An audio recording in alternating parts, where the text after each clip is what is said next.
Surprise, surprise. Someone on CNN has some damn sense.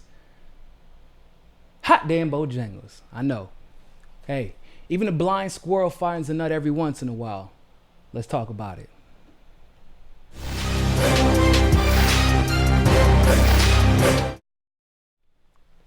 So obviously this Tulsi Hillary beef has become quite literally global.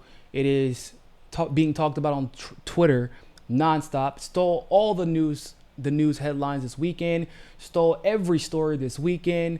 And a lot of people have weighed in. Of course, the people in the mainstream media have not ever been friendly to Tulsi Gabbard. They have not ever showed her any respect, and there have been very few and far between that give an objective take on the situation at hand when we're talking about Tulsi Gabbard and her presidency.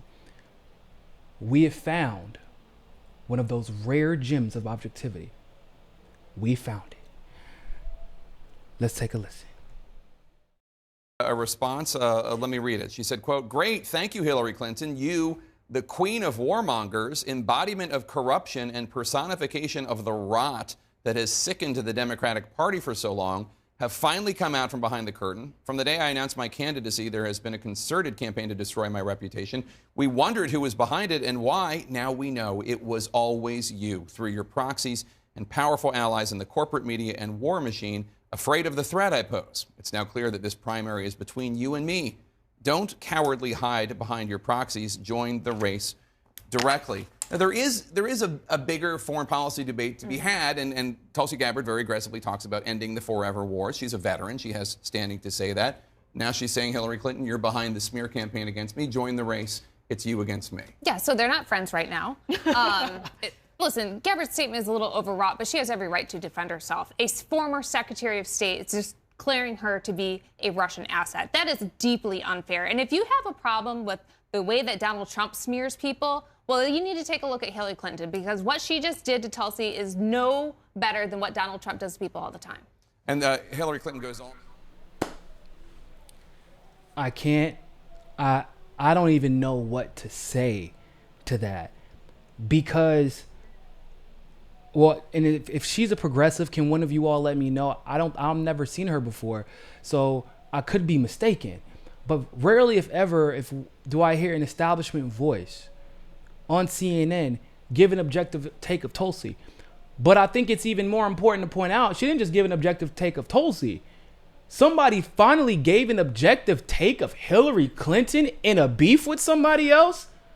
Somebody finally codified Hillary Clinton's behavior as exactly what progressives have been saying this entire time. Hillary Clinton has had this habit of trying to pretend as if Trump is the worst person in the world, and that her behavior is so diametrically contrary to everything Trump stands for, and yet and still we constantly see her behaving exactly as she claims Trump behaves. And someone finally pointed it out. How long have we been waiting for this? Wow, I almost jumped out of my damn chair. I was so happy. I'm like, there might be some damn hope. Not that much, but in all seriousness, people, do you understand how big of a deal this is? It is no small matter. And like I said, she codified it. You're the former Secretary of State, woman. You're calling a congresswoman a Russian asset based off of no proof. I have more reason to believe, Hillary, that you are a Russian asset, and I have plenty of proof to back it up. Like maybe the fact that Bill went to Russia, took $500,000 while he was there, and you decided to, in 2010, to lift the sanctions on Russia. And then remember that whole Uranium One scandal that you were incredibly involved in? The fact that John Podesta, Bill Clinton's former chief of staff, Obama's former chief of staff, the person who was running your campaign, and also the person who was about to be your chief of staff. He had 50,000 shares in Juul, the Kremlin-backed energy company. None of the things I just said that all apply to you apply to Tulsi Gabbard. Not a single one. Not a one. So the fact that anyone, and I've seen, now don't get it twisted. It's mostly bots. It's mostly the blue checks. The blue checks on Twitter and the celebrities, that's what they do. That's what I expect them to do. But what I have seen are actual, real people. People that I actually consider friends. Echoing this neo-McCarthy bullshit. There's no other way to call it. It's bullshit. And you're echoing it. And I'm like, and I said this in a recent video. I said, they did Martin Luther King like this because he was an anti-imperialist. They did Angela Davis, Huey P. Newton, Henry Wallace, the Black Panthers, Muhammad Ali at one point. Anybody who has dared to challenge the establishment in one form or another has always been called a Russian asset or a communist. But the thing about this is that it came from the right.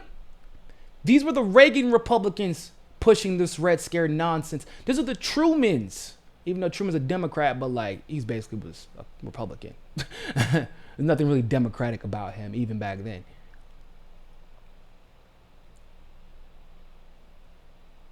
Even like it's crazy to me that the left has become a party of blind allegiance to the intelligence community and authoritarianism. And that breaks my heart to say that. Because I'm used to the left, once again, that's associated with the likes of people like the Black Panthers. Not necessarily Democrats, but people who were considered progressives even for their time. I didn't like all the left, but I could say at least we're not the ones that buy into the CIA talking points, the Dulles brother CIA talking points. We're not the ones who ramp up a Cold War. I will say though, which is kind of scary, the only excuse that Hillary Clinton could use to say that that Tulsi Gabbard may be a Russian asset would be this idea that Tulsi doesn't want a Cold War or a hot war even with Russia. Because guess what? Back in the day, if you didn't want to go to war with Russia, you were a communist. That's what they would say. So once again, the same thing rings true. For those of you who are on this, Tulsi isn't really an anti-war candidate. No, you don't understand. Tulsi is the anti-war candidate. They want to convince you otherwise. You can listen to some of this loose rhetoric that some people use. And here's the thing. Tulsi started campaigning against the war in Syria in 2015. She has a bill that was introduced in 2015, literally called Stop the Regime Change War in Syria. So, although I can say confidently, Tulsi's never been perfect, like most people before 2015. However, Tulsi is the only candidate that's evolved on every single issue. In her understanding of our foreign policy and our role in other people's foreign policies and their roles as far as interacting with each other, there's nobody who understands it more that's running for president. And she can still improve her knowledge, but there has to be a willingness to want to learn more, and only Tulsi has demonstrated that. She doesn't just fly off the handle and start attacking every leader who says something we don't like. She tries to understand from different perspectives because that's what you're supposed to do as a president. You have to talk to these world leaders. That's a job you're auditioning for. People forget that. 70% of the damn job, foreign policy, commander-in-chief. But Hillary would have you believe that just because Tulsi want to de-escalate tensions with Russia, so we can, once again, not die in a nuclear holocaust. I know, it's a lot to ask for. Hillary Clinton would have you believe because she wants to de-escalate tensions with Russia that she's the Kremlin asset. However, you gave 20% of our uranium to Russia. Your husband took $500,000 from Russia right before you lifted sanctions off of Russia. You've met with Putin several times as Secretary of State. I mean, need I go on? By your standards, Hillary, you would be the Kremlin asset. By your standards, you would be the Putin puppet. Because when you had the power to do whatever the hell it is that you do, you were busy, I don't know, trying to overthrow Gaddafi so that you could start fucking slave trade in Libya. That's what you were busy doing. Oh, and once again, approving 20% of our uranium to go to Russia. Having your Clinton Foundation do backdoor deals with Russian oligarchs. But that's interesting because nobody called you a Russian asset. They called you a warmonger. They called you corrupt. They called you criminal, which are all true, but they never called you a Russian asset. So I find it ironic that you decide to call Tulsi a Russian asset with absolutely no proof. Now, let's be real, peeps. It seems like everybody who stands up to the Clinton machine is a Russian asset. And I'm telling you right now, if you don't speak up for Tulsi, the moment you want to stand up to the establishment in a way Tulsi has, in a way Nina has, in a way Jill Stein has, in a way Ajamu Baraka has, in a way Cynthia McKinney has, in a way Martin Luther King used to, Malcolm X used to, Huey P. Newton, the way the Black Panthers used to, you will be considered a Russian asset. And it's all of our jobs to fight through these stigmas, these lies, these accusations. But we can't do it individually. We have to stand up to the establishment together, or they will continue to pick us off one by one. And so, of course, absolutely, I'm going to stand with Tulsi, and I'm going to fight for Tulsi because Tulsi has continually showed me she's going to fight for me. And she showed me that she's going to fight for herself most of all.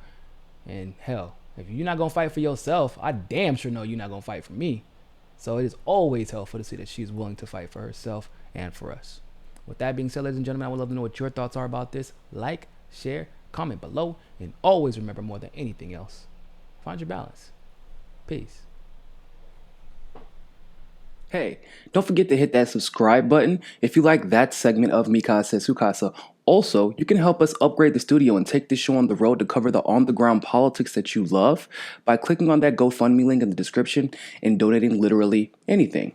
Anything helps. Also, you can follow us on Rockfin, on Twitter, and on Facebook as well. And hey, more than anything else, people, always remember, find your balance. Peace.